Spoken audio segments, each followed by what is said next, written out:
दिवसेंदिवस मद्य तस्करी वाढत असून त्यातून गुन्हेगारी सुद्धा वाढतीये। जिल्ह्यातील मद्य तस्करी रोखावी या मागणीसाठी ठाकरे गट शिवसेना पक्षाच्या वतीने राज्य उत्पादन शुल्क विभागाच्या अधीक्षक स्नेहलता नरवणे यांना निवेदन देण्यात आलं।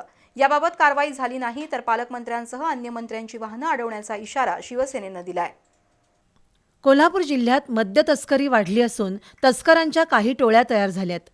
कोल्हापूरची संस्कृती वाचवण्यासाठी आणि तरुणांना व्यसनापासून दूर ठेवण्यासाठी मद्य तस्करीला आळा घालणं गरजेचं आहे अशी भूमिका घेऊन ठाकरे गट शिवसेनेचे जिल्हाप्रमुख रविकिरण इंगवले, सुनील शिंत्रे, संजय चौगुले, नामदेव गिरी यांनी राज्य उत्पादन शुल्क विभागाच्या अधीक्षक स्नेहलता नरवणे यांची भेट घेतली।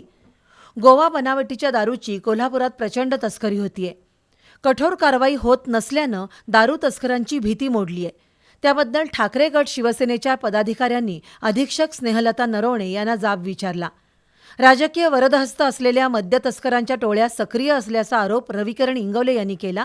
तसंच मद्य तस्करांकडून उत्पादन शुल्क विभागाच्या अधिकाऱ्यांना हप्ते मिळत असल्याचा आरोप देखील केला। दारू तस्करांना रोखण्यासाठी प्रसंगी शिवसेना रस्त्यावर उतरेल असा इशारा देण्यात आला।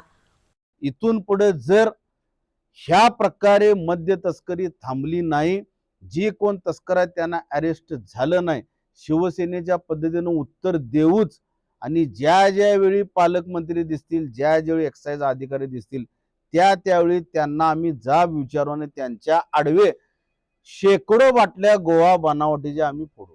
कोल्हापुरातील मद्य तस्करी रोखली नाही तर पालकमंत्री आणि अन्न मंत्र्यांची वाहनं अडवून त्यांना जाब विचारला जाईल असा इशारा शिवसेनेनं दिलाय। यावेळी संभाजी भोकरे, राजू यादव, हर्षल पाटील, राजू जाधव, पप्पू नाईक, दिलीप देसाई, सागर साळुंखे, कैलास गौड, रणजित आयरेकर, महादेव कुकडे, रवी चौगुले, दीपाली शिंदे, अमृता जाधव, अनिता ठोंबरे यांच्यासह कार्यकर्ते उपस्थित होते।